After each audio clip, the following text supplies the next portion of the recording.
Good morning student. तो जैसा कि हम लोग बायोमोलिक्यूल के टॉपिक को देख रहे हैं और बायोमोलिक्यूल के टॉपिक में हम लोगों ने एंजाइम के बारे में बहुत सारी बातों को किया था। एंजाइम से रिलेटेड बहुत सारी चीजों को हम लोगों ने डिस्कस किया है। अब हम लोगों को जैसे कल हम लोगों ने एंजाइम के दो हाइपोथेसिस को देखा था, लॉक एंड की hypothesis and induce fit theory. उसके बाद आइसो एंजाइम के बारे में हम लोगों ने जाना, फिर डिफरेंस किया था हम लोगों ने कैटलिस्ट और एंजाइम के बीच में। आज हम लोगों को देखना है एंजाइम के इनहिबिशन के बारे में कि एंजाइम के फंक्शन को इनहिबिट कैसे किया जाता है। तो कुछ ऐसे केमिकल होते हैं जो एंजाइम के फंक्शन को इनहिबिट करते हैं, यानी रोकने का काम करते हैं। या तो उसके फंक्शन को रिड्यूस करना या तो उसके फंक्शन को स्टॉप करना, that is called enzyme inhibition. तो वही जो टॉपिक है हमारा, आज हम लोग स्टार्ट करने वाले हैं ये एंजाइम के इनहिबिशन ऑफ एंजाइम एक्शन। तो आज का हमारा टॉपिक होगा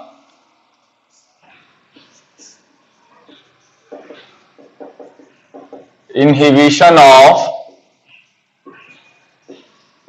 enzyme action, inhibition of enzyme action. अब आइए ये देखिए इनहिबिशन ऑफ एंजाइम एक्शन के बारे में। इसका डेफिनेशन हमारा क्या कहता है,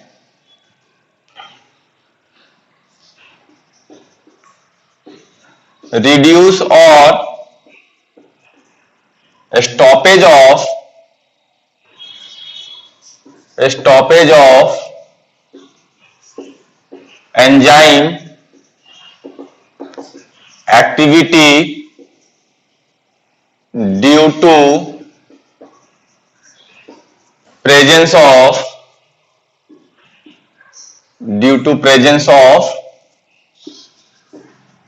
some situation, or chemical called enzyme inhibition। देखिए बेटा, हमने यहां पे टॉपिक का डेफिनेशन क्या दिया कि किसी सिचुएशन या केमिकल के वजह से एंजाइम अपने फंक्शन को कम कर दे या वो अपना फंक्शन रोक दे, उसी सिचुएशन या उसी कंडीशन की वजह से जो एंजाइम में इस तरह का काम हुआ है तो उसको कहते हैं एंजाइम इनहिबिशन, यानी एंजाइम का एक्शन इनहिबिट हो जाना। अब यहां पे दो चीज आया, सिचुएशन कहने का मतलब एंजाइम एक प्रोटीन है, तो जब हाई टेम्परेचर हो जाएगा ड्यू टू हाई टेम्परेचर या पीएच अनबैलेंस हो गया, पीएच अनबैलेंस, इन सब के वजह से ये सब क्या हुआ, दिस इज द सिचुएशन जिसके वजह से एंजाइम अपना काम नहीं कर पाया, तो वो भी एक एंजाइम का इनहिबिशन हुआ। एंड केमिकल्स, इसी केमिकल्स को हम लोग कहते हैं इनहिबिटर्स, यानी एंजाइम के एक्शन को जो केमिकल इनहिबिट करता है दैट इज कॉल्ड इनहिबिटर। तो यहां पर लिख सकते हैं chemical which inhibit enzyme action called inhibitor या enzyme inhibitor. Okay, enzyme inhibition जो है वह दो तरह से हम लोग इसको समझ सकते हैं, या डायरेक्ट लिख सकते हैं हम लोग समझने के लिए, two types of enzyme inhibition categorise into, ऐसे लिखेंगे enzyme inhibition categorise into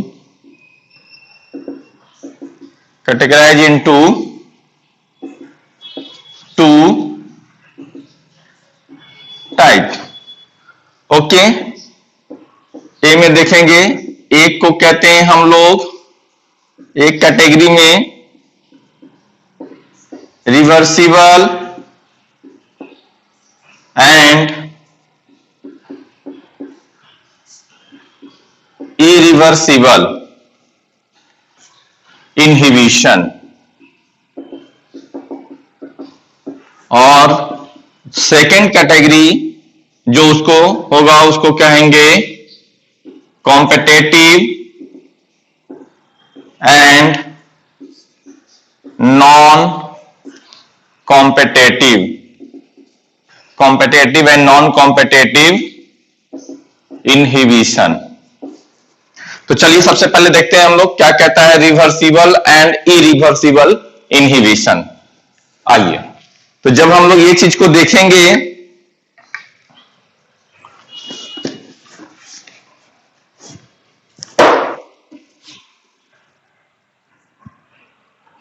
duster हमारा खराब हो गया है, तो चलिए अभी काम चलाते हैं हम लोग।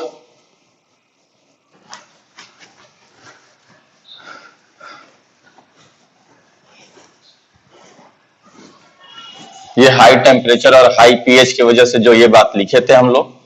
अब जो हम लोग का फर्स्ट बात है 1 minute,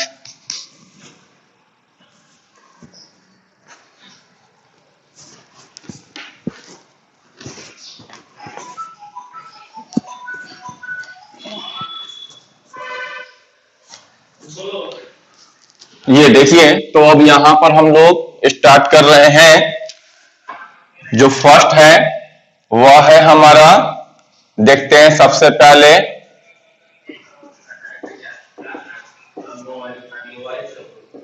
reversible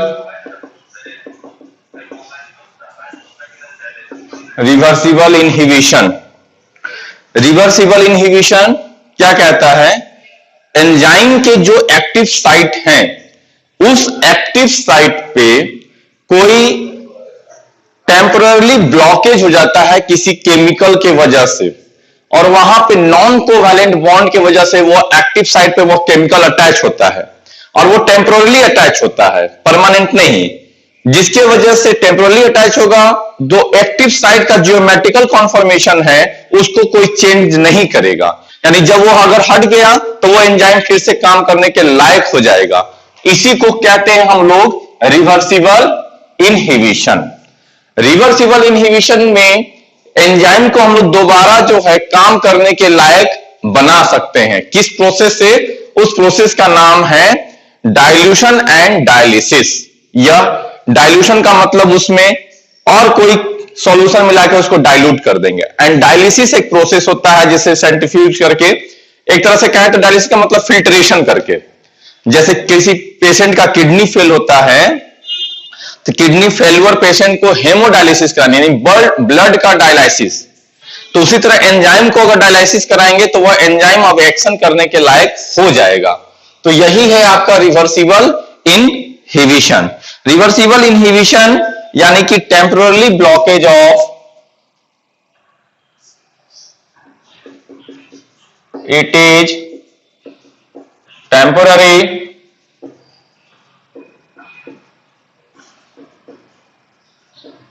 blockage of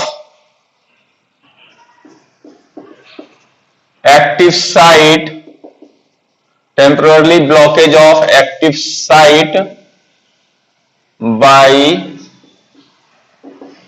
chemical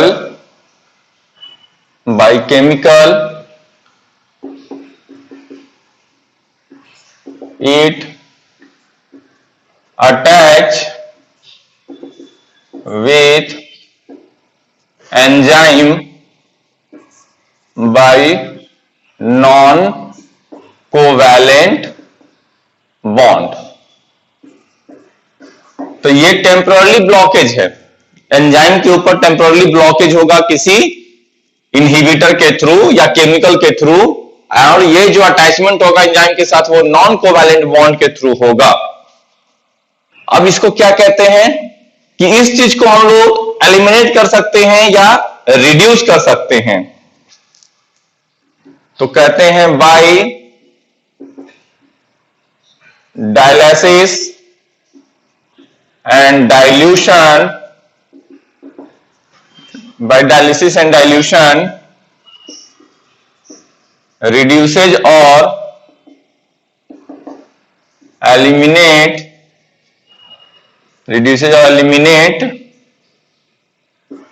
the reversible inhibition, यानी दोबारा से इसको हम लोग यूज करने के लायक बना सकते हैं, तो इसी को कहते हैं हम लोग रिवर्सिबल इनहिबिशन। ओके, इसी में अब दूसरा पार्ट इरिवर्सिबल। इरिवर्सिबल इनहिबिशन, नाम में ही क्या छुपा हुआ है? इरिवर्सिबल, यानी दोबारा से वो काम करने के लायक नहीं हो सकता है। इरिवर्सिबल दैट मींस कि अब जैसे रिवर्सिबल का मतलब दोबारा यूज में लाने लायक हम लोग बना लिए उसको। और इसमें जो है यहां पर क्या किए थे process? Dialysis and dilution. Dialysis का मतलब एक तरह से फिल्ट्रेशन, जो यूज का नहीं है, जो बेकार चीज है उसको फिल्टर करके हटा देना, that is the process of dialysis. जैसे ब्लड में अमोनिया का कंसंट्रेशन बढ़ जाता है due to failure of kidney, तो वहां पर हेमोडायलिसिस, हेमो का मतलब ब्लड एंड डायलिसिस, तो वहां पर ब्लड में से अमोनिया को निकाल के फिल्ट्रेशन करते हैं, तो उसी का नाम है हेमोडायलिसिस। उसी तरह का प्रोसेस एंजाइम को रिवर्सिबल करने के लिए किया जा सकता है, तो इसी को कहते हैं डायलिसिस एंड डाइल्यूशन के प्रोसेस से रिवर्सिबल इनहिबिशन को हम लोग एलिमिनेट कर सकते हैं या कम कर सकते हैं। अब यहां पे आया बात इरिवर्सिबल, यानी जिसको हम लोग डायलिसिस एंड डाइल्यूशन के प्रोसेस से दोबारा यूज करने के लायक नहीं कर सकते हैं। और यह ऐसा क्यों होता है? तो क्योंकि यहां पर जो परमानेंट जो कन्फर्मेशन है वो हार्म हो जाता है। तो इसमें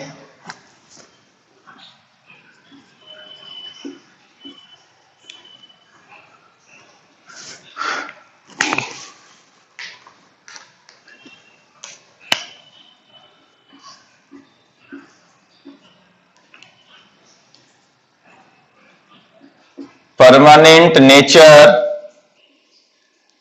of enzyme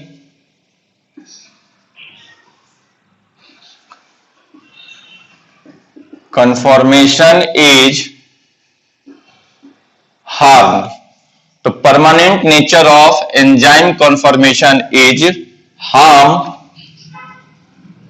harmed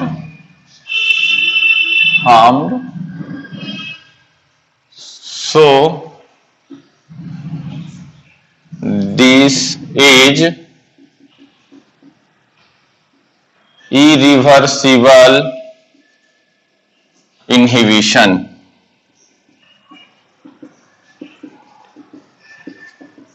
एग्जाम्पल के रूप में देखो, डीनेचुरेशन ऑफ प्रोटीन। कहने का मतलब फिर हो सके कंफ्यूजन आया आपको यहां पर। डीनेचुरेशन किसकी वजह से हो जाता है? जब वेरी हाई टेम्परेचर होता है। टेम्परेचर जब हमारा बहुत हाई हो जाएगा, क्योंकि एंजाइम का एक टर्शियरी स्ट्रक्चर होता है, और जब टेम्परेचर बहुत हाई करेंगे तो वो टर्शियरी स्ट्रक्चर टूट जाएगा। टर्शियरी स्ट्रक्चर अगर टूट गया तो दोबारा से वो उस तरह से बॉन्ड आपस में बनाने के चांसेस नहीं के बराबर हो जाते हैं। तो एक बार जो बॉन्ड टूट करके और एमिनो एसिड आपस में सेपरेट हो गए तो वो दोबारा से अटैच नहीं होंगे, जिसकी वजह से डीनेचुरेशन हो गया, यानी एंजाइम अपना जो मेन काम करने का जो उसका एक्शन है वो खो दिया, खत्म हो गया। तो ये क्या हो गया?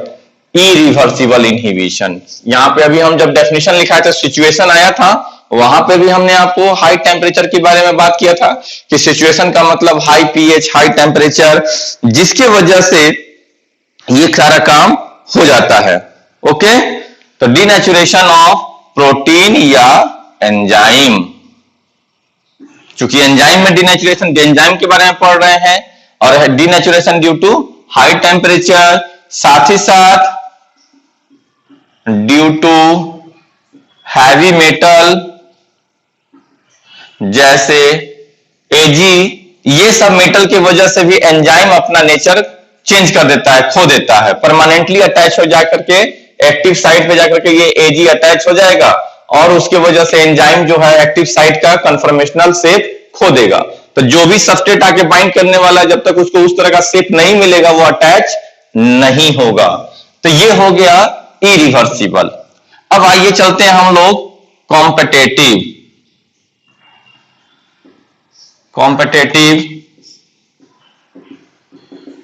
इनहिबिशन। कॉम्पिटेटिव इनहिबिशन क्या कहता है? कॉम्पिटेटिव इनहिबिशन एक्चुअल में ये बताता है कि कंपटीशन बिटवीन किसके किसके बीच में? तो सबस्ट्रेट और सबस्ट्रेट के स्ट्रक्चर के जैसा कोई दूसरा केमिकल, उन दोनों के बीच में कंपटीशन होगा। सेम स्ट्रक्चर का, जैसा सबस्ट्रेट है उसी के जैसा स्ट्रक्चर का कोई दूसरा केमिकल यानी इनहिबिटर है, और दोनों के बीच में कंपटीशन हो जाएगा कि कौन जाकर के एंजाइम के एक्टिव साइट पे बाइंड करेगा। जो जाके बाइंड करेगा, अगर सबस्ट्रेट बाइंड किया तो प्रोडक्ट बनेगा, और सबस्ट्रेट नहीं बाइंड किया, जो कॉम्पिटिटर यानी इनहिबिटर है वो जाके बाइंड किया, तो प्रोडक्ट नहीं बनेगा। इसी को कहते हैं हम लोग कॉम्पिटेटिव इनहिबिटर। कॉम्पिटेटिव इनहिबिटर जो है वह एक रिवर्सिबल प्रोसेस यानी रिवर्सिबल इनहिबिशन है, यानी इसको दोबारा से इस एंजाइम को दोबारा से काम करने के लायक बनाया जा सकता है। ऐसा नहीं कि एंजाइम कंप्लीटली बर्बाद हो जाएगा या कंप्लीटली इरिवर्सिबल रह जाएगा। ओके, तो ये बात थोड़ा सा हम लोगों को ध्यान में लेके चलना है। सब ये कंफ्यूज नहीं होना है कि हम कॉम्पिटेटिव में इरिवर्सिबल या रिवर्सिबल की बात क्यों कर रहे हैं। रिवर्सिबल और इरिवर्सिबल का मतलब बस इतना पहले याद रखो कि जब एंजाइम किसी फैक्टर की वजह से अपना एक्शन को इनहिबिट किया है, लेकिन टेम्पोरली इनहिबिट किया है, परमानेंटली नहीं, तो उसको कहेंगे रिवर्सिबल। यानी रिवर्स में, गाड़ी रिवर्स में आती है फिर आगे की ओर जाती है, तो वो रिवर्सिबल हुआ। और जब किसी सिचुएशन या फैक्टर की वजह से एंजाइम जो है अपना नेचर यानी उसमें परमानेंटली इनहिबिशन हो गया, अब वो एंजाइम दोबारा से काम करने के लायक किसी भी प्रोसेस से नहीं हो सकता है, तो उसको कहते हैं इरिवर्सिबल। रिवर्सिबल और इरिवर्सिबल ये एक अलग बात हुई। उसी तरह का दूसरे टाइप का कुछ हम लोग इनहिबिशन देख रहे हैं, तो उसमें पहला हम लोग देख रहे हैं फर्स्ट कॉम्पिटेटिव इनहिबिशन, और दूसरा इसी में देखेंगे नॉन कॉम्पिटेटिव। तो कॉम्पिटेटिव इनहिबिशन जो है वह रिवर्सिबल प्रोसेस में आता है, और नॉन कॉम्पिटेटिव इनहिबिशन जो है वह रिवर्सिबल और इरिवर्सिबल दोनों में काउंट कर सकते हैं। वो वहां की हम लोग बातों को देखेंगे, but generally non competitive irreversible में होता है। तो पहले यहां पर ये जो हमारी बातें हैं कि कॉम्पिटेटिव इनहिबिशन हमारा क्या कहता है। तो कॉम्पिटेटिव इनहिबिशन जो है, तो it is enzyme inhibition by the presence of chemical. हम क्या कह रहे हैं? इट इज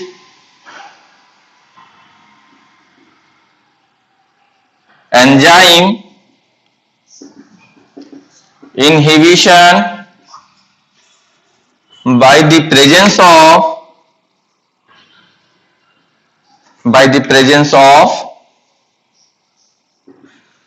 केमिकल, यानी किसी भी केमिकल की वजह से एंजाइम में कोई इनहिबिशन हो रहा है, तो बाय द प्रेजेंस ऑफ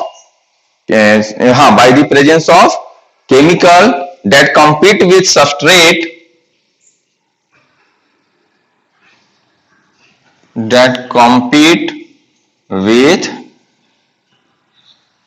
और किसके साथ कॉम्पीट कर रहा है? कंपटीशन, तो that compete with substrate। क्यों? substrate ड्यू टू और क्यों करेगा कंपटीशन, कॉम्पीट क्यों करेगा सबस्ट्रेट को? ड्यू टू सिमिलर स्ट्रक्चर, यानी कि जैसा इस केमिकल का स्ट्रक्चर है वह सबस्ट्रेट से मिलता जुलता है, तो due to similar structure for binding. और किस लिए? ड्यू टू, ये ब्रैकेट में कर देते हैं, substrate due to similar structure for binding with active site. तो कहां पे कंपटीशन किस लिए कर रहा है? तो एक्टिव साइट पे बाइंड करने के लिए केमिकल और सबस्ट्रेट के बीच में जो कंपटीशन होगा उसी को कहते हैं हम लोग कॉम्पिटिटिव इनहिबिशन। और कंपटीशन क्यों हो जाता है? क्योंकि सबस्ट्रेट का स्ट्रक्चर और जो केमिकल है यानी इनहिबिटर है उसका स्ट्रक्चर, दोनों का स्ट्रक्चर क्या है? लगभग सिमिलर हो जाते हैं, जिसके वजह से उसमें कंपटीशन हो रहा है। तो इसी चीज को हम लोग देख रहे हैं। The inhibitor chemical, the inhibitor और chemicals also called substrate analog, substrate analog, उस केमिकल को या इनहिबिटर को हम लोग क्या कहते हैं? Substrate analogue. क्योंकि सबस्ट्रेट के जैसा है, सिमिलर है, इसीलिए उसको हम लोग क्या कह रहे हैं? Substrate analog. यहां तक ये बात समझे? या कॉम्पिटिटिव इनहिबिटर भी और कॉम्पिटिटिव इनहिबिटर। फिर साथ ही साथ हम क्या बोले थे इसके बारे में? मैंने बोला था कि यह एक रिवर्सिबल प्रोसेस है, यानी कि competitive inhibition is reversible.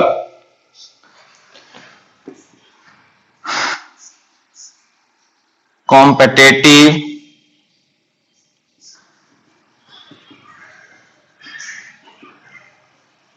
inhibition is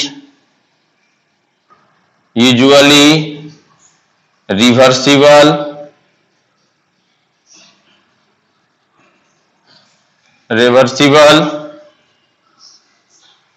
inhibition, reversible inhibition, यह एक रिवर्सिबल इनहिबिशन है। फिर ओके सॉरी यस, अब आइए आगे की बातों को देखते हैं हम लोग।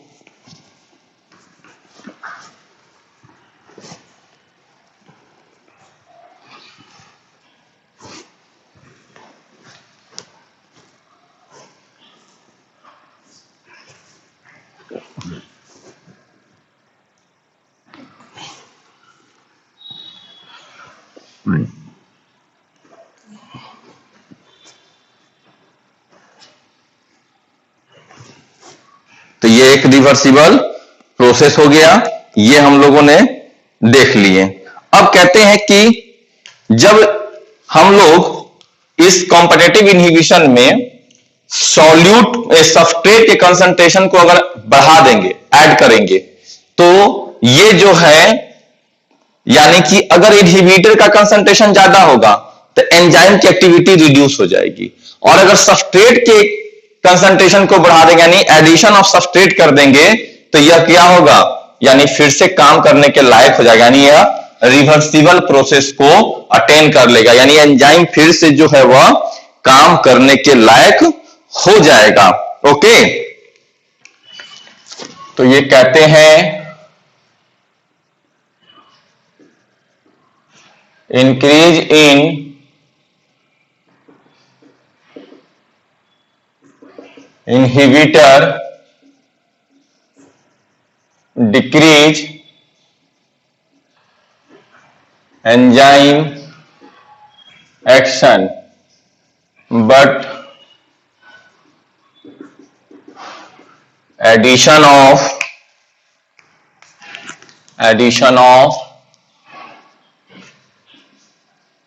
substrates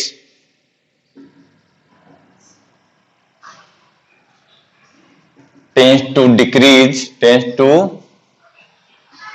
reduce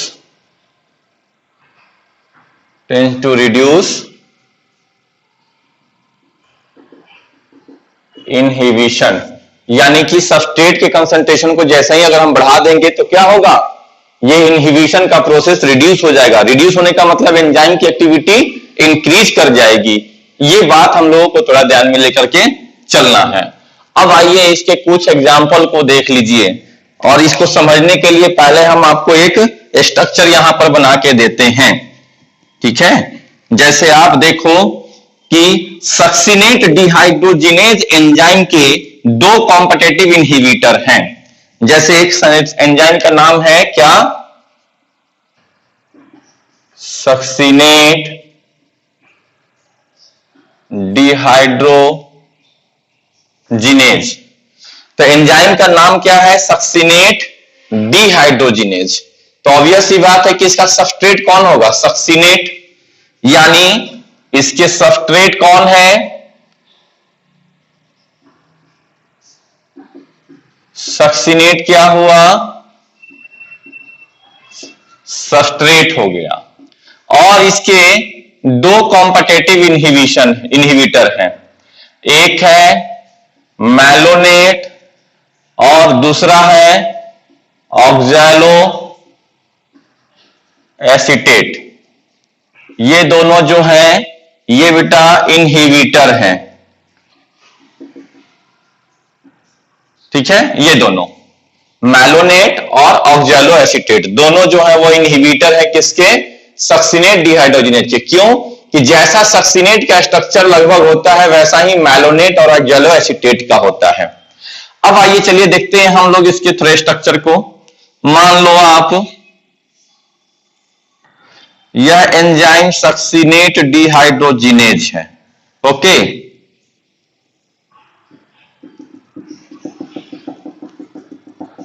this is the enzyme of succinate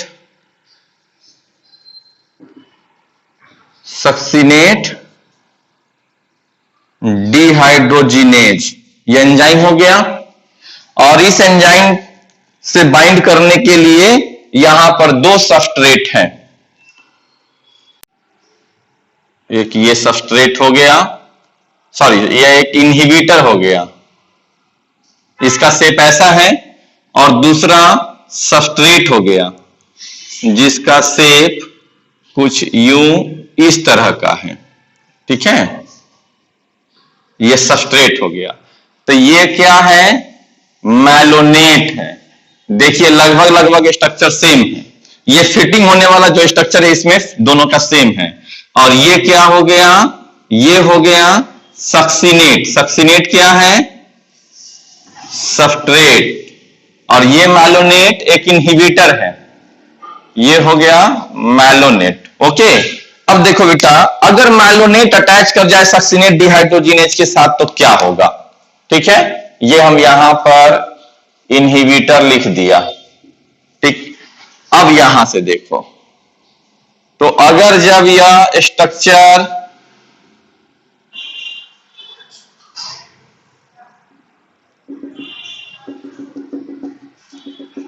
और ये स्ट्रक्चर यहां पर, ये इसके साथ सक्सिनेट के जगह पर क्या अटैच हो गया,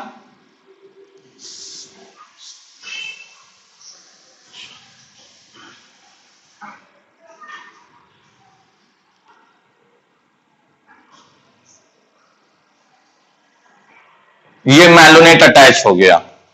तो मैलोनेट अगर अटैच हो गया तो यहां पर ये जो सबस्ट्रेट है वो अनयूज्ड रह गया। तो ये जो सबस्ट्रेट है, सबस्ट्रेट क्या लिखेंगे, सबस्ट्रेट अनयूज्ड, सबस्ट्रेट अनयूज्ड। और जब सबस्ट्रेट ही नहीं यूज होगा तो उसके वजह से क्या होगा, नो प्रोडक्ट, यानी फाइनली प्रोडक्ट, कोई प्रोडक्ट नहीं बनेगा। और यहां पर ये जो आया है मैलोनेट, वो क्या किया है, the active site of enzyme is block. Enzyme का जो एक्टिव साइट है वो फाइनली क्या हो गया है, एक्टिव साइट ब्लॉक हो गया है। तो active site of enzyme is block bye inhibitor.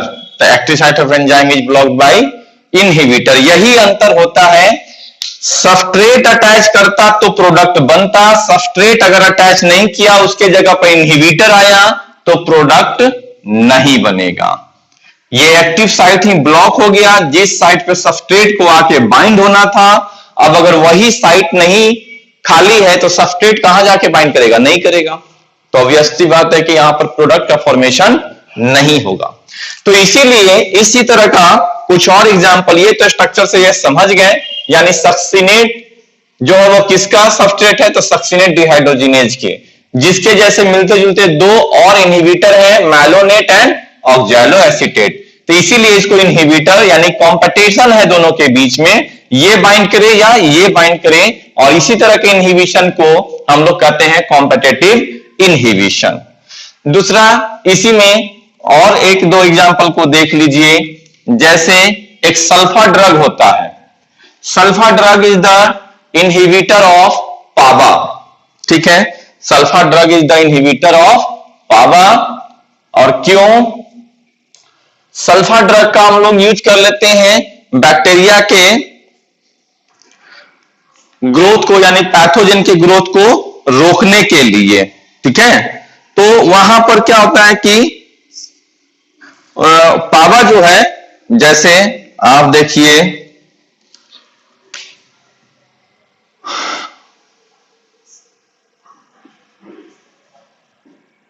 Sulpha drug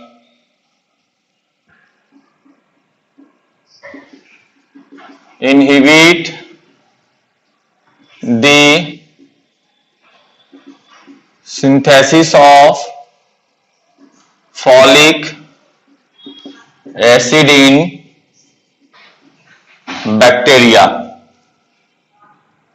ठीक है। अगर सल्फा ड्रग का हम लोग यूज करते हैं तो ये बैक्टीरिया के अंदर जो फॉलिक एसिड का सिंथेसिस होने का जो चैन है उसको रोक देता है। क्यों? तो sulfa drug is the competitive inhibitor of, it is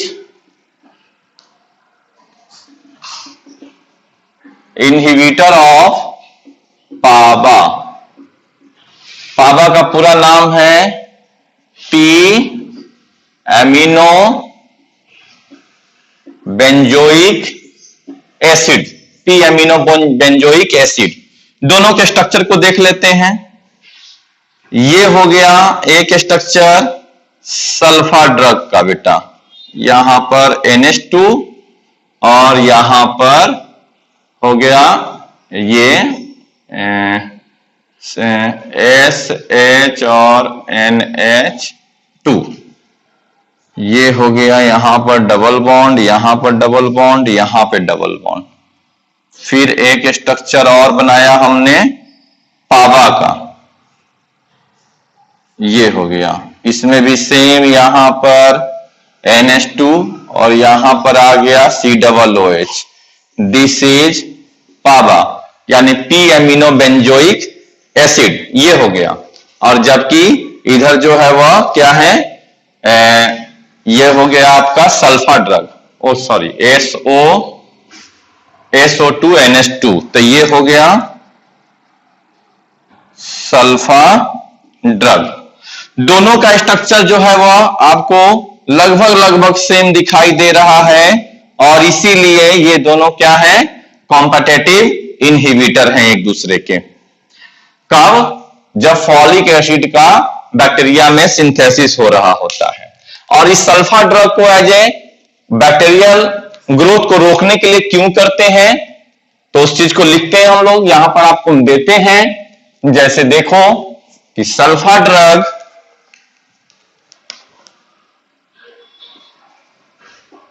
folic acid is necessary for bacterial growth. Folic acid is necessary for bacterial growth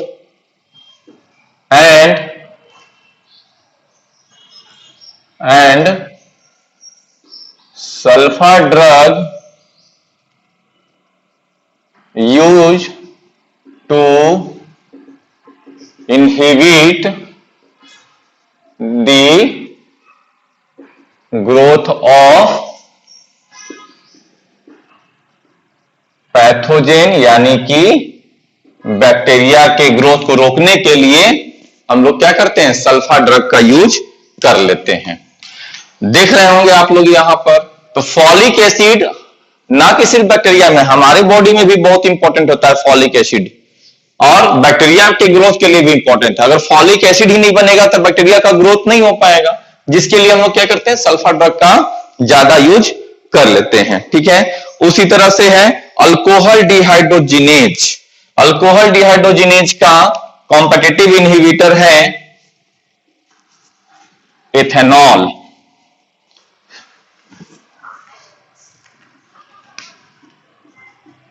third example, ये जो हम लोग पाबा का लिए थे, ये वाला सेकंड एग्जांपल था। फर्स्ट में सक्सिनेट डिहाइड्रोजिनेज, और यहां पर है अल्कोहल डिहाइड्रोजिनेज। अल्कोहल डिहाइड्रोजिनेज का जो ये है वो है एथेनॉल, इथेनॉल। तो यहां पर अल्कोहल डिहाइड्रोजिनेज के लिए इथेनॉल ही जो है वह, और ये कब होता है, तो मेथेनॉल पॉइजनिंग के टाइम पे। जब ये सब थोड़ा आगे का टॉपिक है, होता क्या है कि जितने भी बियर, वाइन, विस्की बनते हैं उस सब में फर्मेंटेशन कराना पड़ता है, और जिस फर्मेंटेशन टैंक में, यानी जहां पे फर्मेंटेशन करा रहे हैं, तो अगर वहां पर इथेनॉल का कंसंट्रेशन 30% से ज्यादा होगा तो वो खुद के लिए पॉइजनिंग क्रिएट कर देता है, और वहां पर यही इथेनॉल जो है वो इस अल्कोहल डिहाइड्रोजिनेज एंजाइम के एक्शन को इनहिबिट कर देगा, जिसकी वजह से वो पॉइजनिंग नेचर का हो जाएगा। तो इसी को कहते हैं मेथनॉल पॉइजनिंग। तो मेथनॉल पॉइजनिंग के टाइम पे इथेनॉल इस एंजाइम के एक्शन को इनहिबिट करता है। तो ये तीन एग्जांपल जो है वो हम लोगों ने देखा किसका, कॉम्पिटिटिव इनहिबिशन का। अब आइए हम लोग देखते हैं थोड़ा नॉन कॉम्पिटिटिव इनहिबिशन। क्या कहता है non competitive inhibition?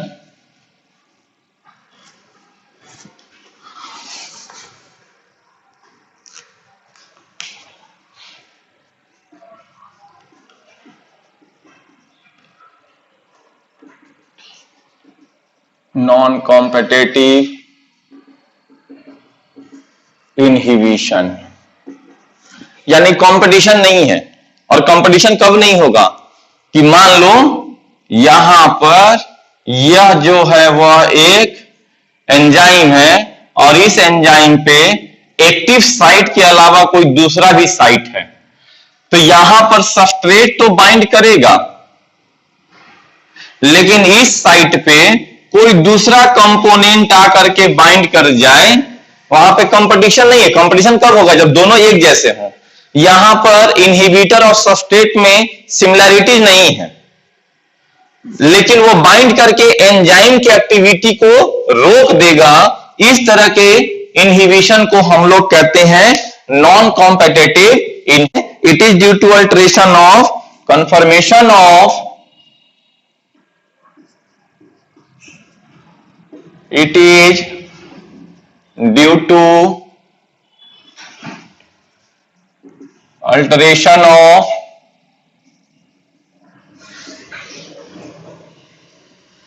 conformation of enzyme, यानी एंजाइम में जो कन्फर्मेशन है उसमें हम लोगों ने चेंजेस किए by a chemical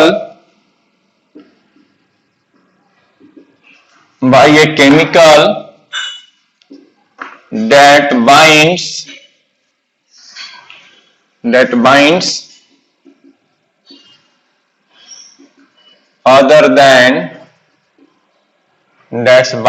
at other than active site, यानी जो एक्टिव साइट के अलावा कहीं दूसरे जगह बाइंड करेगा वो केमिकल या inhibitor that bind eight other than active site. Okay, इसको क्या कह रहे हैं हम लोग? इट में बी रिवर्सिबल और इरिवर्सिबल। इट में बी रिवर्सिबल और इरिवर्सिबल इनहिबिशन। अब जैसे इसका एग्जांपल देखिए, इसका एग्जांपल साइनाइड एक ऐसा कंपाउंड है जो साइटोक्रोम ऑक्सीडेज एंजाइम के साथ बाइंड करके उसके एक्शन को रोक देता है। और साइटोक्रोम ऑक्सीडेज इतना इंपॉर्टेंट है कि उसी से समझो कि रिस्पायरेशन यानी एटीपी बनता है, यानी एक तरह से हाइड्रोजन आयन और इलेक्ट्रॉन के चेन को ब्रेक करता है। ये सब आपको कब समझ में आएगी बात? अगर माइटोकॉन्ड्रिया में ये सब देखे होंगे तो समझ में आएगी, या फिर जब रिस्पायरेशन के टॉपिक में आप चलेंगे तब आपको वहां पर समझ में आएगी ये बातें। ओके, तो पहले हम लोग यहां पर इरिवर्सिबल इन्वेजन में जैसे एग्जांपल में क्या देख रहे हैं, enzyme cytochrome oxidase inhibit by cyanide, inhibit by cyanide। तो ये साइनाइड से इनहिबिट हो जाता है, but the substrate of this enzyme is cytochrome C and no similarity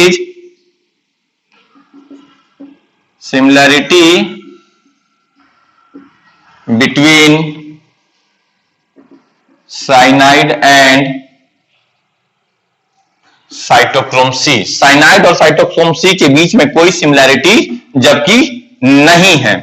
और इससे इफेक्ट क्या हो रहा है बेटा? इससे इफेक्ट ये हो रहा है कि रिस्पायरेशन का चेन ब्रेक हो जाता है। This inhibition break the respiration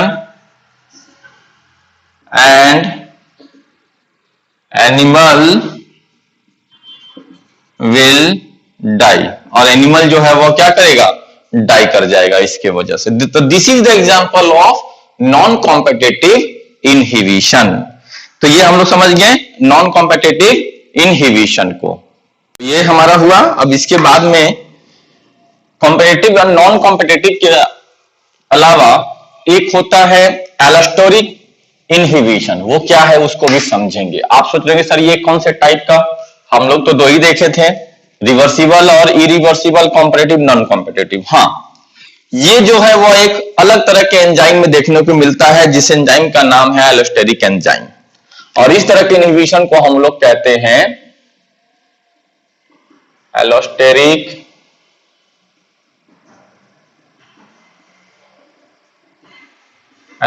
inhibition, या इसी का नाम है फीडबैक इनहिबिशन। अब क्या कहता है? कहते हैं it is found in allosteric enzyme. तब बात आती है कि जैसे आइसो एंजाइम एक अलग तरह के उसके बारे में बात समझे थे, तो इसी तरह से एलोस्टेरिक एंजाइम क्या होता है उसके बारे में हम लोगों को समझना है। तो कहते हैं कि इस तरह का इनहिबिशन एलोस्टेरिक एंजाइम में मिलता है। तो पहले हम लोग समझ लेते हैं थोड़ी बात एलोस्टेरिक एंजाइम के बारे में। एलोस्टेरिक एंजाइम क्या है?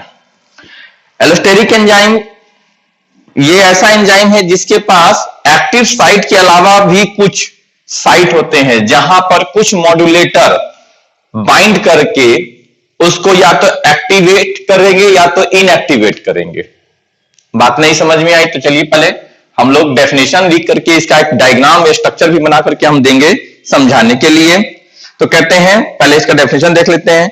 Enzyme which has separate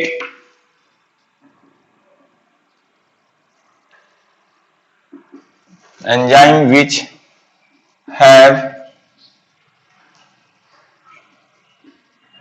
separate enzyme which have separate area for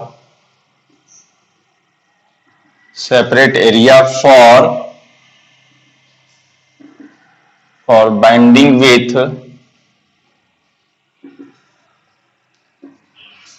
different modulators। अब यहां पर हम आपको यह भी समझाएंगे कि मॉड्यूलेटर क्या होता है। मॉड्यूलेटर एक तरह का केमिकल या कंपाउंड है जो आकर के एंजाइम के उस एक्टिव साइट के अलावा कोई दूसरे साइट पे बाइंड करके या तो उस एंजाइम को एक्टिवेट करेगा या फिर इनएक्टिवेट करेगा। तो enzyme which have separate area for binding with different types of modulator that alter the conformation of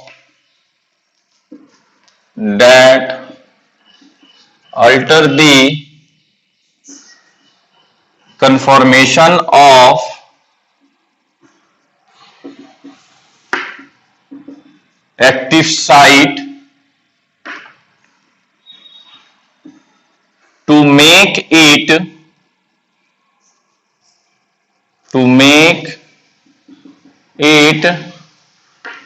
effective or ineffective। तो ये जो मॉड्यूलेटर आके बाइंड करेगा जिसकी वजह से या तो वह एंजाइम इफेक्टिव होगा या तो इनइफेक्टिव यानी काम करने के लायक नहीं बचेगा या फिर काम करने के लायक और तेजी से काम करने के लायक हो जाएगा। और क्यों? क्योंकि वह एक्टिव साइट के एरिया में कुछ चेंजेज लाता है। फिर सोचेंगे सर चेंजेज लाएगा तो सबस्ट्रेट कैसे बाइंड करेगा?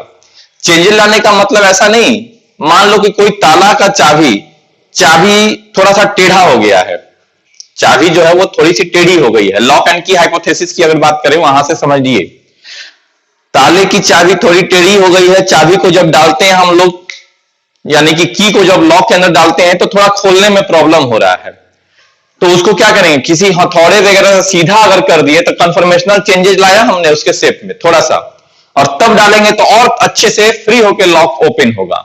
दैट थिंग्स इज हेयर, यानी कि कुछ मॉड्यूलेटर यानी कंपाउंड के एक्टिव साइट के अलावा किसी दूसरे साइट पर अटैच होने से एक्टिव साइट में ऐसा कन्फर्मेशनल चेंज आएगा जिसकी वजह से या तो वो इफेक्टिव होगा या इनइफेक्टिव। तो यानी की को सीधा कर दिए तो लॉक आसानी से खुल गया, और ज्यादा हथौड़ा मार दिए तो उसका शेप ही बिगड़ गया, तो जो भी खुल रहा था वो भी नहीं खुलेगा। तो वही चीज हुआ, इफेक्टिव और इनइफेक्टिव की बात हो गई। तो बात समझ गए ये क्या है। और ये जो चीज देख रहे हैं ये एलोस्टेरिक एंजाइम, यानी ये अलग तरह का एंजाइम ही है। सब एंजाइम में ऐसा नहीं होता है, ये कुछ ऐसे अलग टाइप के एंजाइम है जिसमें ये सारी चीजें हमें देखने को मिलती है। और जिस एंजाइम में ये कंडीशन देखने को मिलता है उसी को कहते हैं हम लोग एलोस्टेरिक एंजाइम, यानी उसी एंजाइम को कहते हैं हम लोग allosteric enzyme. And the area are called, और जिस एरिया में ये होता है, and the area are called allosteric site. तो उस जिस एरिया में मॉड्यूलेटर आके बाइंड होता है उस एरिया को कहते हैं हम लोग एलोस्टेरिक साइट। ठीक है। The substance which cause change in, next point इसी में,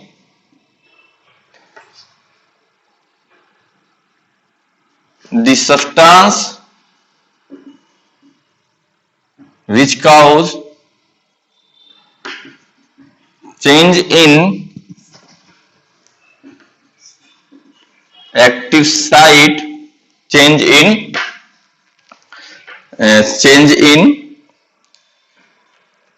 active site या change in active site या फिर चेंज इन एलोस्टेरिक साइट में जो चेंजेस लाएगा, change in allosteric site are called modulator. तो उसी सब्सटेंस को जो चेंजेस लाएगा उस सब्सटेंस को क्या कहेंगे हम लोग, उसको हम लोग मॉड्यूलेटर कहेंगे। ये बात समझ गए। Allosteric substance it is two types. जो एलोस्टेरिक सब्सटेंस होते हैं वो टू टाइप्स के होते हैं। Allosteric substance it is two types. एक होगा एलोस्टेरिक इनहिबिटर और दूसरा होगा एलोस्टेरिक एक्टिवेटर। ठीक है, टू टाइप में एक होगा एलोस्टेरिक इनहिबिटर और दूसरा होगा एलोस्टेरिक एक्टिवेटर। ठीक है, अब इसी चीज को देखिए, एक डायग्राम से हम आपको समझाने की कोशिश करते हैं। ये जो पूरी बातें लिखी हुई है उसके लिए यहां तक पहले समझ गए तो देखो,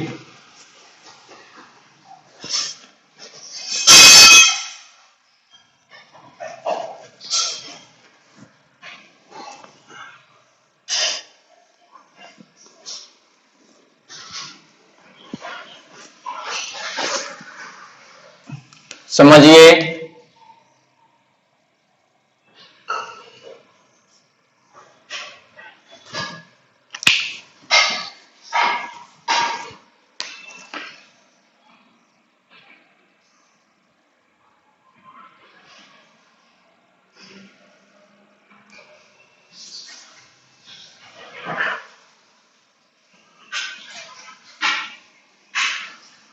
यह एक एलोस्टेरिक एंजाइम है। एलोस्टेरिक एंजाइम के ये तीन अलग अलग साइट हैं। ओके, जैसे यहां पर ये जो साइट है ये एक्टिव साइट है बेटा। This is active site for, या सबस्ट्रेट बाइंडिंग साइट भी कह सकते हैं, फॉर सबस्ट्रेट। और यहां पे ये जो साइट है वो इनहिबिटर साइट है, यानी यहां पर इनहिबिटर आकर के अटैच हो सकता है। ठीक, और तो ये लिख देंगे हम लोग site for inhibitor, site for inhibitor. ये जो साइट है वह हो गया साइट फॉर एक्टिवेटर, यानी एक्टिवेटर यहां आके अटैच होगा। अब चलो देखो, अगर यहां पर ये कोई एक्टिवेटर आकर के इस तरह से कोई एक्टिवेटर आया है, मान लो ये जो है एक्टिवेटर हो गया। ओके, और ये जो है वह सबस्ट्रेट हो गया। ओके, और यहां पर ये तीन चीज, ये इनहिबिटर हो गया। तीन चीज है, एक्टिवेटर यहां पे एक्टिवेटर साइट पे अटैच हो सकता है, इनहिबिटर इनहिबिट साइट पे होगा और सबस्ट्रेट यहां पे अटैच होगा। तो अगर यहां पर देखिए, जब अगर इनहिबिटर अटैच हो जाएगा तो ना ये अटैच होगा ना ये अटैच होगा। समझ रहे हैं बात को? अगर इनहिबिटर अटैच हुआ, यहां पर दिए ना allosteric inhibitor, allosteric inhibitor attach हुआ तो ना इसको अटैच होने देगा ना इस पे यहां अटैच होने देगा सबस्ट्रेट को। लेकिन वही अगर, जैसे देख लीजिए, हम लोग तीनों स्ट्रक्चर को देख लेंगे।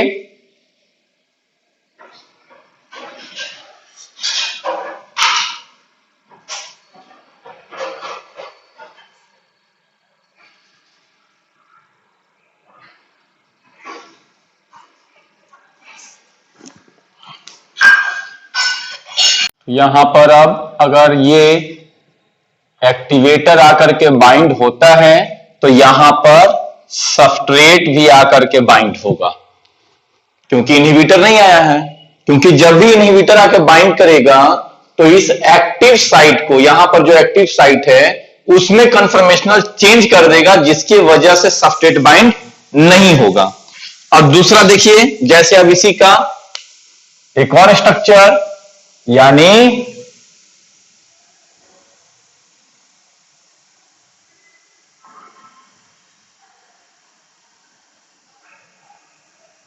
ये स्ट्रक्चर आ गया।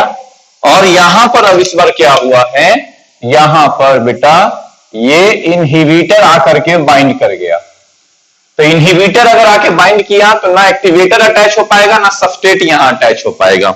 ओके, तो यही अंतर होता है एक्टिवेटर में और एलोस्टेरिक इनहिबिटर में।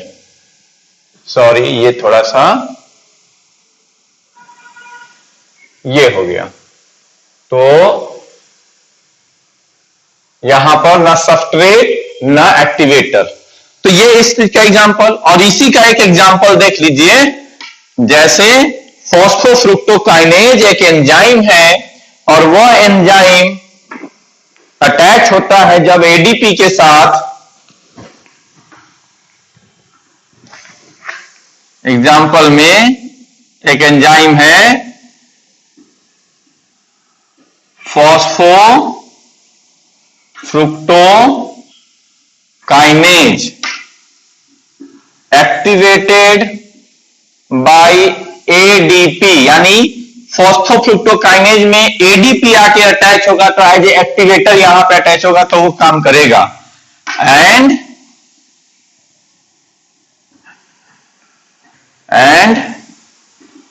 इनहिबिटेड बाय एटीपी, लेकिन इसी फॉस्फोफ्रुक्टोकाइनेज एंजाइम में एटीपी अगर आके अटैच होगा तो एज ए इनहिबिटर की तरह काम करेगा। तो यहां पर जो एडीपी है वह एलोस्टेरिक एक्टिवेटर, और एटीपी जो है यहां पर वह क्या हो गया, एलोस्टेरिक इनहिबिटर। किसके लिए, इस एंजाइम के लिए, फॉस्फोफ्रुक्टोकाइनेज के लिए। ये एग्जांपल समझ गया अब हम लोग। इस एग्जांपल के बाद में अब आइए हम लोग को एक्चुअल में क्या देखना है। तो हम लोग का टॉपिक चल रहा है एलोस्टेरिक इनहिबिशन या फीडबैक इनहिबिशन, जिसमें हम लोग कहा था एलोस्टेरिक एंजाइम समझने के लिए एलोस्टेरिक एंजाइम के बारे में हम लोगों ने समझा। तो हमारा जो मेन हेडिंग है,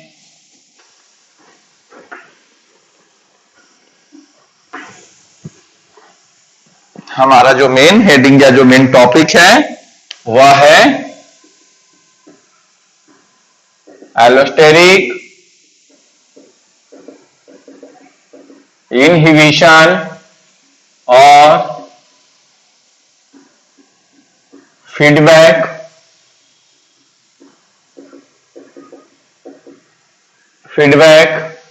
इनहिबिशन, एलोस्टेरिक इनहिबिशन और फीडबैक इनहिबिशन। ओके, तो एलोस्टेरिक इनहिबिशन या फीडबैक इनहिबिशन में हम लोगों ने क्या देखा था कि यह इनहिबिशन एलोस्टेरिक एंजाइम में होता है। एलोस्टेरिक एंजाइम क्या है उस चीज को हम लोगों ने समझ लिया था।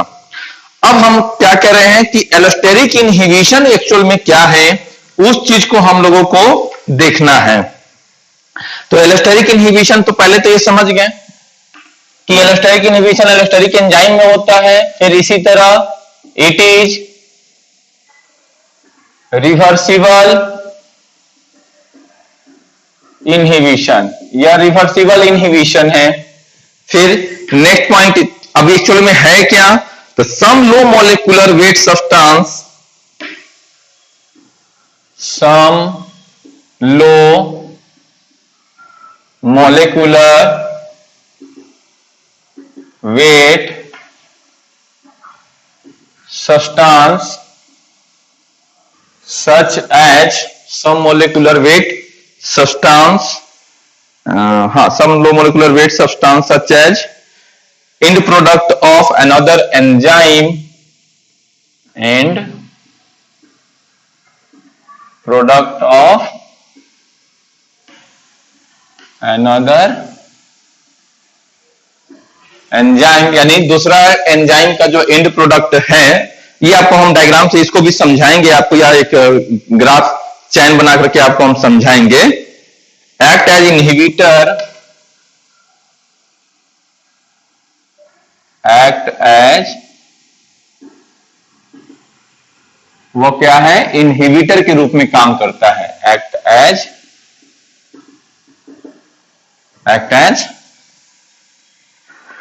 inhibitor.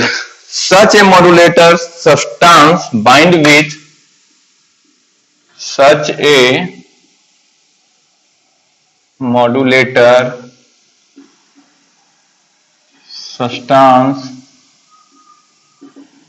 such a modulator substance, वो जो मॉड्यूलेटर अभी वहां पर भी टर्म आया था हमारा मॉड्यूलेटर, तो वही such a modulator substance bind with a specific site, bind with a specific site. तो उस स्पेसिफिक साइट पे क्या करेगा, वो मॉड्यूलेटर बाइंड कर जाएगा। और मॉड्यूलेटर जिस स्पेसिफिक साइट पे बाइंड करता है तो वो क्या करता है, कन्फर्मेशनल चेंजेस ला देगा।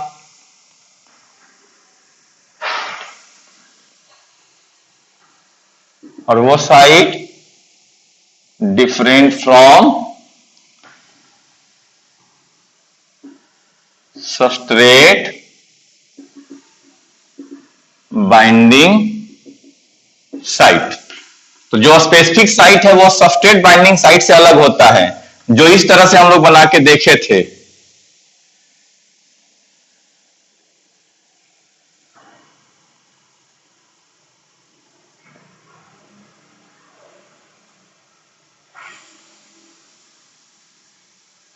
ये क्या था, ये सबस्ट्रेट बाइंडिंग साइट और स्पेसिफिक साइट यहां पे जो दिए हैं वो कौन है, ये हो गया और साथ ही साथ ये हो गया। ये दोनों स्पेसिफिक साइट हुआ और ये सबस्ट्रेट बाइंडिंग साइट हुआ। ओके, अब इसी का कुछ एग्जांपल हम लोग देख लेते हैं फटाफट।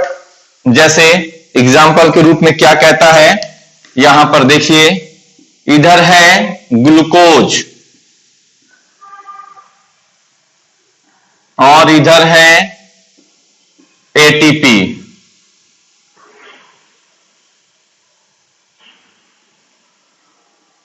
ग्लूकोज और एटीपी मिलते हैं तो हमें क्या क्या दे देते हैं, हमें एडीपी में मिलेगा और ग्लूकोज 6 फॉस्फेट मिलेगा। और यहां पर एंजाइम जो है वो कौन एंजाइम है, वह है हेक्सोकाइनेज। पूरा यहां जो सेंटेंस जो लिखे थे हम लोग उसका पूरा का पूरा यहां पर समझा रहे हैं आपको हम। ग्लूकोज में कोई फॉस्फेट नहीं है, लेकिन यहां पर ग्लूकोज के साथ एक फॉस्फेट लगा हुआ है। ग्लूकोज आपको पढ़ा चुके हैं, ग्लूकोज 6 कार्बन का होता है। तो ग्लूकोज के जो 6 नंबर का जो कार्बन है, यानी इस तरह से CHO, CHOH, CHOH, CHOH, CHOH और CH2OH। तो यहां पर 6 नंबर आया, 1 2 3 4 5 और ये 6। तो यहां पर क्या कर रहा है, यहां पे कह रहा है कि एक फॉस्फेट ग्रुप आ गया CH2OP। ये 6ठे नंबर कार्बन पे फॉस्फेट आ गया। कब, जब इस ग्लूकोज के साथ एक एटीपी आएगा। एटीपी का मतलब 3 फॉस्फेट वाला, और कन्वर्ट हो जाता है किसमें, या एडीपी में। बात समझ में आ रही है। तो क्या लिखते थे, एडीपी प्लस इनऑर्गेनिक फॉस्फेट। तो ये जो पी है वो इसके साथ अटैच हो गया तो क्या बच जाएगा, अगर ये वाला इसमें अटैच हुआ तो क्या बचेगा यहां पर, एडीपी। वही चीज यहां पर एडीपी और जो एक फॉस्फेट था वो अटैच हो गया इस 6ठे नंबर कार्बन पे, 6 नंबर के कार्बन पे। अब ये जो ग्लूकोज 6 फॉस्फेट है, ये इनहिबिट करता है इस रिएक्शन को रिवर्स में जाने से, यानी यह इनहिबिट करेगा किसको, हेक्सोकाइनेज को। क्यों, कि ग्लूकोज 6 फॉस्फेट और एडीपी दोबारा मिलकर के ग्लूकोज और एटीपी नहीं बना पाएंगे, ऐसा नहीं होगा। क्यों, तो यहां पर जो इंड प्रोडक्ट है क्या लिख रहा है, हमने क्या लिखा है, some low molecular weight substance, जैसे एटीपी लो मॉलिक्यूलर वेट का substance, such as end product of another enzyme, इस एंजाइम का इंड प्रोडक्ट है। एक्ट एज इनहिबिटर, जो एक इनहिबिटर के रूप में काम कर रहा है, इस एंजाइम को दोबारा इस तरह से काम नहीं करने देगा। As a modulator substance bind with, यानी कि किस तरह से है, तो एक मॉड्यूलेटर के रूप में। क्यों, क्योंकि यह एक्टिव साइट पे नहीं अटैच होगा। ये कहां, मॉड्यूलेटर किसको कहते हैं, जब एक्टिव साइट के अलावा किसी दूसरे जगह अटैच होगा। तो एज ए इनहिबिटर के रूप में काम करेगा तो सबस्ट्रेट नहीं बाइंड होगा, और एज ए एक्टिवेटर के रूप में काम करेगा तो सबस्ट्रेट को बाइंड होने देगा। लेकिन यहां सब्सट्रेट को नहीं बाइंड होने देता है, तो यह भी एक मॉड्यूलेटर हुआ। तो modulator substance bind with a specific site, जो कि different from substrate binding site. ये साइट अलग है किससे? सब्सट्रेट बाइंडिंग साइट से। एक ये एग्जांपल हम समझ गए इस तरह से, इसको भी नोट डाउन करना है आपको। उसके बाद दूसरा एग्जांपल हम आपको समझाते हैं इसी के बगल में। यहां पर जैसे देखिए क्या है, तो बेटा एक है यहां पर थ्रियोनिन, ये है थ्रियोनिन, इधर बनाता हूं मैं, ठीक है।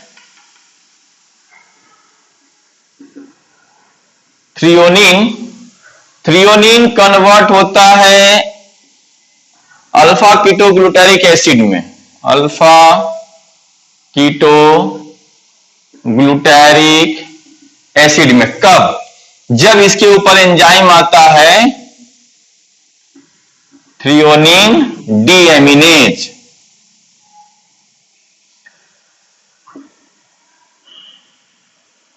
जगह थोड़ा कम पड़ रहा है तो नीचे लिख रहा हूं पूरा नाम, ये डैश दे करके, डीएमिनेज, थ्रियोनिन डीएमिनेज पूरा नाम हुआ। ओके, अब ये एंजाइम जब यहां पर फिर से काम करेगा, यहां पर अल्फा कीटोग्लूटारिक एसिड पे जब एंजाइम काम करेगा तो ये कन्वर्ट हो जाएगा एसीटो ब्यूटारिक एसिड में, aceto hydroxy butyric acid, aceto hydroxy butyric acid में कन्वर्ट हो गया। अब ये एसीटो हाइड्रोक्सी, यहां पर जो एसीटो हाइड्रोक्सी ब्यूटारिक एसिड है ये कन्वर्ट हो जाता है फिर आपको alpha beta dihydroxy butyric acid में। किसमें? Alpha beta dihydroxy butyric acid. इस चीज को लिख देते हैं फिर से, यानी यहां पर फिर से एंजाइम का एक्शन हुआ और कन्वर्ट हो गया alpha beta di hydroxy butyric acid में। ओके, अब ये फिर से कन्वर्ट होगा, यहां पर फिर से एंजाइम का एक्शन हुआ ये alpha beta dihydroxy butyric acid पे। अब ये कौन सा कंपाउंड बनाएगा? ये बनाएगा alpha keto beta methyl valerate, alpha keto beta methyl valerate. Alpha keto beta methyl valerate फिर कन्वर्ट हो जाएगा आइसोल्यूसिन में, और आइसोल्यूसिन एक आप जानते हो एमिनो एसिड है और इसी का यूज करता है, यूज्ड बाय सेल, या सेल में यूज होता है, जो कि एक्सेस होने पर इस रिएक्शन को इनहिबिट कर देता है।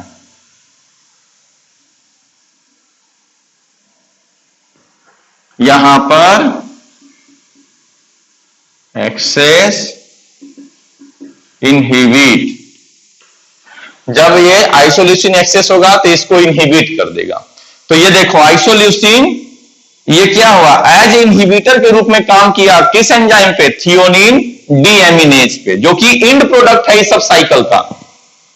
यहां पर भी एंजाइम आया है, तो ये जिस एंजाइम से ये बना है आइसोल्यूसिन, किससे? अल्फा कीटो बीटा मिथाइल वैलरेट पे जब कोई एंजाइम का एक्शन हुआ है तो वो फाइनली क्या बनाया है? आइसोल्यूसिन। तो isoleucine is the end product. यहां पे क्या कह रहा है कि low molecular weight of another enzyme, and product of another enzyme. इस एंजाइम का एंड प्रोडक्ट आइसोल्यूसिन जो इनहिबिट कर रहा है इस रिएक्शन को, तो एज इनहिबिटर के रूप में हुआ। इसी को हम लोग कहते हैं एलोस्टेरिक इनहिबिशन या feedback inhibition. This is the feedback inhibition. यह भी क्या हुआ? फीडबैक इनहिबिशन का example, and this is also feedback inhibition. तो यहां तक हम लोग इनहिबिशन की बातें कंप्लीट कर लिए। ओके, नेक्स्ट हम लोग को देखना है अब सिर्फ, हम लोग नेक्स्ट क्लास में इस चीज को देखेंगे, फैक्टर अफेक्टिंग एंजाइम एंड साथ ही साथ एंजाइम के नाम।